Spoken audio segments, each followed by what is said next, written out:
আন্তঃশক্তি।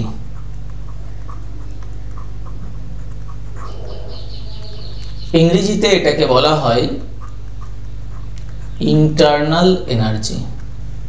Internal energy বা আন্তঃশক্তির সিম্বলটা হচ্ছে mainly আমরা ইউজ করে থাকি বড় হাতের ইউ দ্বারা,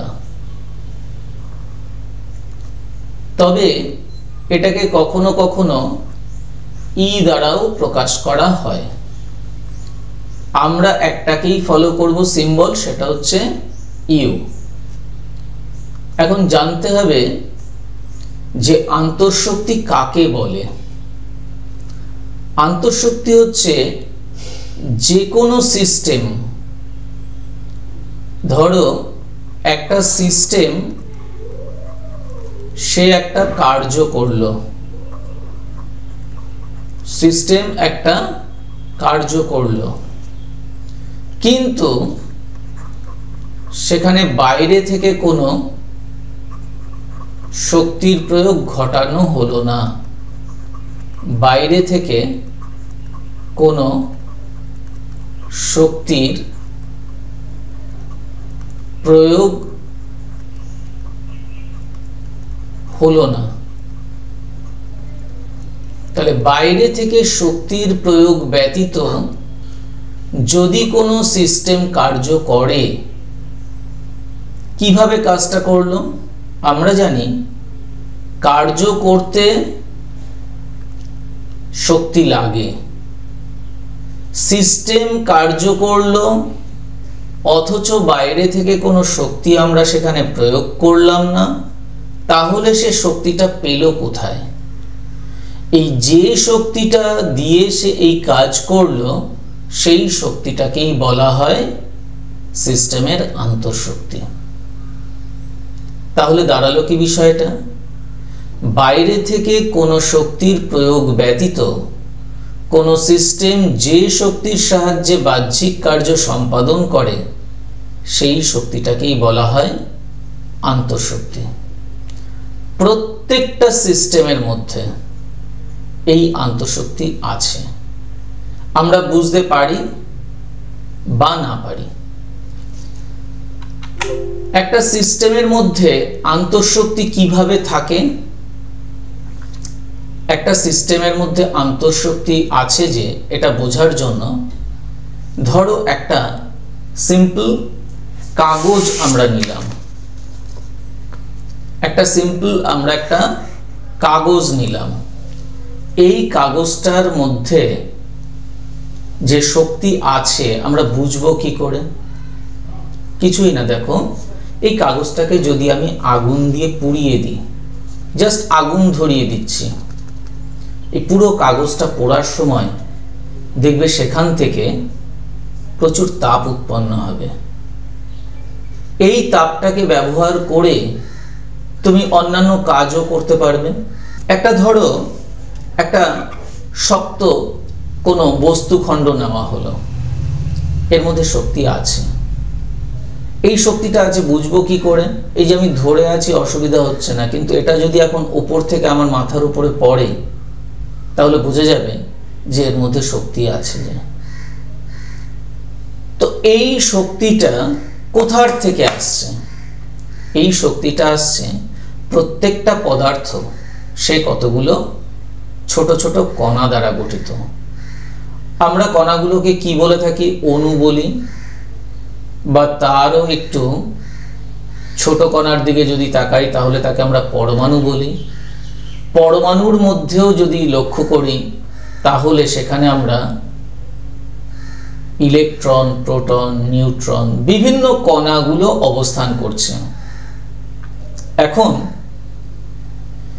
এই যে কণাগুলি, এই কণাগুলির মধ্যে সবসময় কিছু পরিমাণ শক্তি রয়েছে। কিভাবে শক্তিটা আসে? কণাগুলো কিন্তু পদার্থের মধ্যে স্থিরভাবে নেই।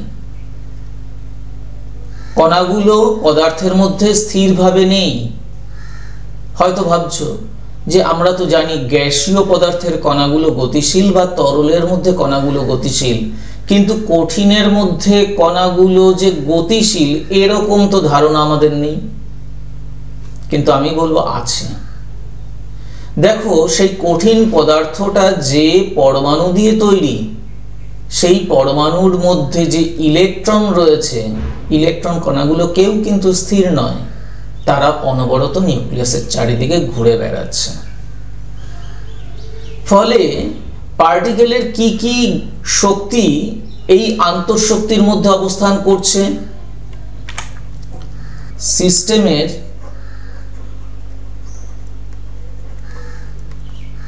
কণাগুলির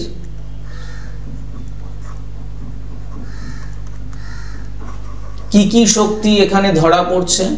এর মধ্যে ধরা পড়ছে translational energy, rotational energy, vibrational energy, electronic energy, nuclear energy, এছাড়াও গতিশক্তিও এর মধ্যে ঢুকে যেতে পারে।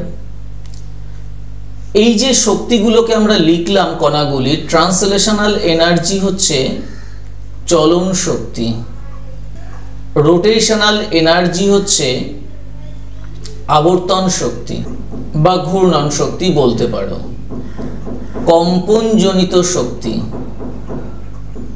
ইলেকট্রনীয় শক্তি, নিউক্লিয় শক্তি। এই শক্তিগুলোকে যদি যোগ করা যায় তাহলেই সেখান থেকে আমাদের তৈরি হবে আন্তঃশক্তি। তাহলে মজার বিষয়, সিস্টেমের পরিমাণ যত বাড়বে, অর্থাৎ কণার সংখ্যা যত বাড়বে, এই যে শক্তিগুলো, এই শক্তিগুলোর পরিমাণও তত বাড়বে। ফলত আন্তঃশক্তির পরিমাণটাও কিন্তু বাড়তে থাকবে। সুতরাং সিস্টেমের আন্তঃশক্তি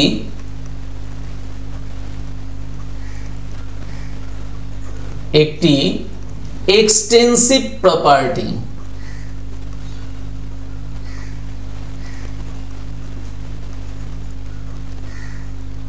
যাকে আমরা বলে থাকি পরিমাণগত ধর্ম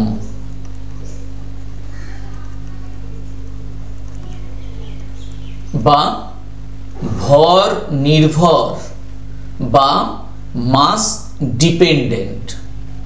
পরিমাণ যত বাড়বে আন্তঃশক্তি তত বাড়বে, পরিমাণ যত কমবে আন্তঃশক্তি তত কমবে। কিন্তু আরেকটা বিষয়ও হচ্ছে, সিস্টেমের যদি কেউ চায় এই আন্তঃশক্তি কতটা এটা ক্যালকুলেট করবে, এটা কিন্তু ক্যালকুলেট করা সম্ভব নয়। কারণ একটা সিস্টেমের মধ্যে থাকা সকল কণাগুলির এই translational, rotational, vibrational, electronic, nuclear energy এগুলো সব বার করে যোগ করা অসম্ভব ব্যাপার। তাই কোনো সিস্টেমের মোট আন্তঃশক্তির মান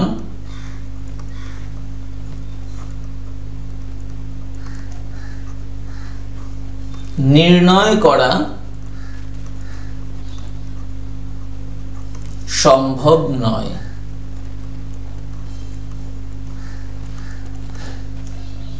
কোন সিস্টেমের মোট আন্তঃশক্তির মান এটা নির্ণয় করা সম্ভব নয়। কি নির্ণয় করা যাবে? আমরা নির্ণয় করতে পারবো আন্তঃশক্তির মানের পরিবর্তন। আন্তঃশক্তির মানের পরিবর্তন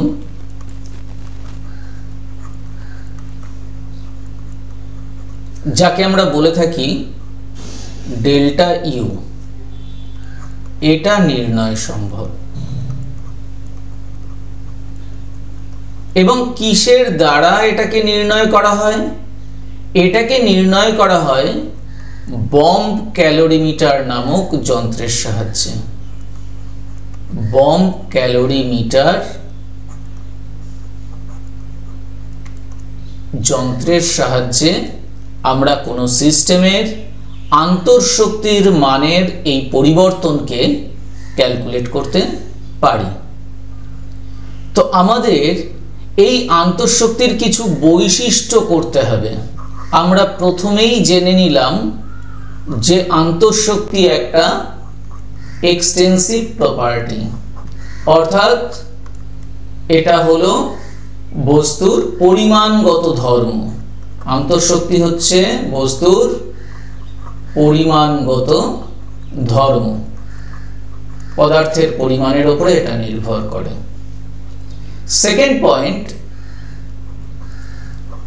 আন্তঃশক্তি কিন্তু একটা state dependent thermodynamic function. State dependent thermodynamic function, state dependent thermodynamic function, অর্থাৎ যাকে আমরা বাংলায় বলছি অবস্থা নির্ভর ধর্ম। অবস্থা নির্ভর ধর্ম তার মানে হচ্ছে, ধরো একটা সিস্টেম সে স্টেট 1 অর্থাৎ প্রথম যে অবস্থায় ছিল এটা মনে করো স্টেট 1, তখন তার আন্তঃশক্তির মানটা ছিল মনে করো E1। এখন সিস্টেমটা চেঞ্জ হয়ে স্টেট 2 তে চলে গেল, স্টেট 2 তে চলে গেল। এখানে যাওয়ার পরে সিস্টেমের আন্তঃশক্তি পরিবর্তিত হয়ে U2 হলো। এখন এই U1 U2 এর মধ্যে কে বড় কে ছোট আমি জানি না, পরিবর্তনটাও কিভাবে হলো আমি সেটাও জানি না। কিভাবে বলতে, এটা রিভার্সিবল হলো না ইরিভার্সিবল হলো আমি সেটাও জানি না, কিন্তু তোমাকে বললো যে এখানে সিস্টেমের চেঞ্জ অফ ইন্টারনাল এনার্জি কত হলো। চেঞ্জ অফ ইন্টারনাল এনার্জি এটা যখন আমি ক্যালকুলেট করব, আমাকে কি করতে হবে, ফাইনাল ইন্টারনাল এনার্জি যা হয়েছে তার থেকে ইনিশিয়াল ইন্টারনাল এনার্জি যা ছিল এটাকে বিয়োগ করে দিতে হবে। বিয়োগ করলে আমাদের চেঞ্জ অফ ইন্টারনাল এনার্জি পাওয়া যাবে। সুতরাং এই change of internal energy calculate করতে গিয়ে আমরা শুধু কোন দিকটা তাকালাম, আমরা তাকালাম ফাইনাল ইন্টারনাল এনার্জি আর তাকালাম ইনিশিয়াল ইন্টারনাল এনার্জি। এই দুটো দিকে আমি শুধু তাকালাম, ছিল কত হয়েছে কত। এই যা হয়েছে তার থেকে আমি যা ছিল সেটাকে মাইনাস করেই change of internal energy bar করলাম, কিন্তু কিভাবে হলো আমি কিন্তু সেই দিকে লক্ষ্য দিলাম না।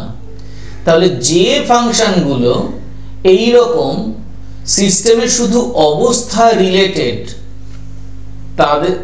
তারা কিন্তু তাদের চেঞ্জ বার করতে গেলে আমাকে পরিবর্তনটা কিভাবে হয় সেই দিকে তাকাতে হয় না, আমাকে কি করতে হয়, ফাইনাল থেকে ইনিশিয়ালটা বিয়োগ করে দিলেই চলে। থার্ড পয়েন্ট, যদি এটা অবস্থা নির্ভরই হয় তাহলে ফর সাইক্লিক প্রসেস অর্থাৎ চক্রীয় পরিবর্তনের ক্ষেত্রে ইন্টারনাল এনার্জির চেঞ্জটা কত হবে না। চক্রীয় পরিবর্তন কি জিনিস না, একটা সিস্টেম ধরো স্টেট 1 এ ছিল, সেখান থেকে সে একটা থার্মোডাইনামিক চেঞ্জ ঘটিয়ে স্টেট 2 তে এলো, সেখান থেকে সে একটা থার্মোডাইনামিক চেঞ্জ ঘটিয়ে স্টেট 3 তে এলো এবং সেখান থেকে তার চেঞ্জ হয়ে আবার সে স্টেট 1 এ চলে আসলো। এখন এই স্টেট 1 এ থাকাকালীন ধরো তার আন্তঃশক্তির মান ছিল U1, স্টেট 2 তে তার আন্তঃশক্তির মান হলো U2, স্টেট 3 তে তার আন্তঃশক্তির মান হলো U3, কিন্তু তার স্টেট 1 যে অবস্থাটা, এই অবস্থাটা একাধারে তার যেমন ইনিশিয়াল অবস্থা ছিল, পরিবর্তনটা কমপ্লিট করার পরে সে কিন্তু এখানেই চলে এসেছে, অর্থাৎ তার ফাইনাল অবস্থাও এটা, তবেই এই প্রক্রিয়াটাকে আমরা চক্রীয় প্রক্রিয়া বলবো। তাহলে এক্ষেত্রে যদি আমাকে বলে যে চেঞ্জ অফ ইন্টারনাল এনার্জি কত, আমি কি করব? আমি ইনিশিয়াল অবস্থার যে ইন্টারনাল এনার্জি আর ফাইনাল অবস্থার ইন্টারনাল এনার্জি এটাকে বিয়োগ করব। তাই ইনিশিয়ালেও U1, ফাইনালেও U1, তো ভ্যালুটা কত হবে তাহলে? 0, অর্থাৎ আমরা বলবো for cyclic process change of internal energy is equal two 0। Fourth point, আমরা পরে ক্যালকুলেট করে বার করব, কিন্তু আপাতত সেটাকে ধরে নিই যে একটি সিস্টেমের আন্তঃশক্তির পরিবর্তন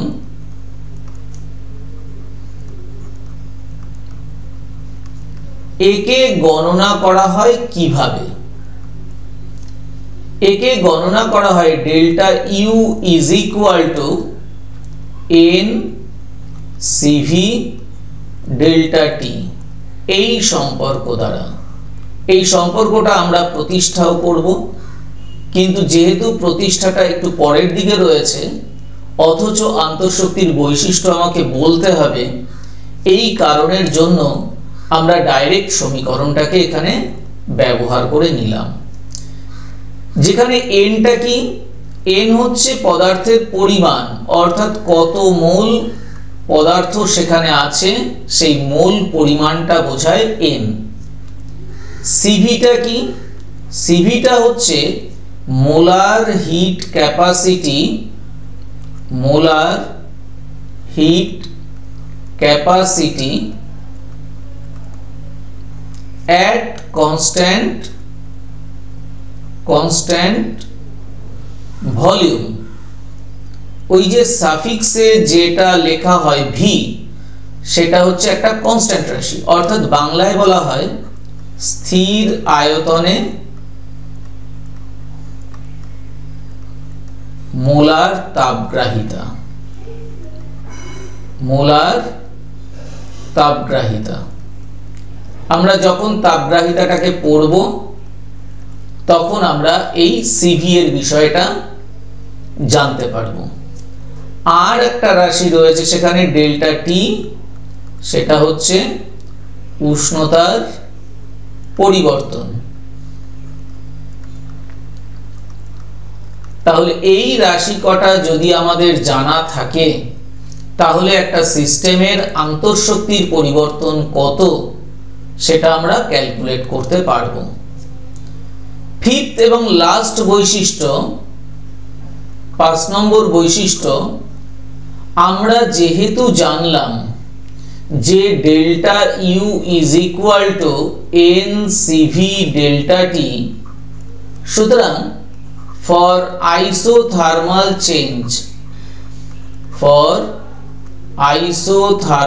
চেঞ্জ, বাংলায় এটাকে বলা হয় সমষ্ণ পরিবর্তন।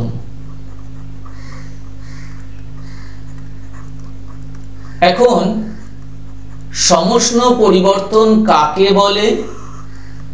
সমষ্ণ পরিবর্তন হচ্ছে যে পরিবর্তনে উষ্ণতার কোনো পরিবর্তন হয় না, উষ্ণতার কোনো পরিবর্তন হয় না বা ঘটে না। তাহলে এখান থেকে আমরা বলতে পারি যে ডেল্টা টি এর মানটা কত হবে? 0, উষ্ণতার পরিবর্তন যদি না হয়। তাহলে আন্তঃশক্তির মানের পরিবর্তনটা কত হবে? আমরা যে সম্পর্ক পেয়েছি তাতে এখানে 0 গুণ করতে হবে, তাহলে ভ্যালুটা কত হবে 0। তাহলে আমরা জানলাম যে সমষ্ণ পরিবর্তনে আন্তঃশক্তির মানের পরিবর্তন 0 হয়। আন্তঃশক্তির মানের পরিবর্তন এটা কি হবে 0 হবে।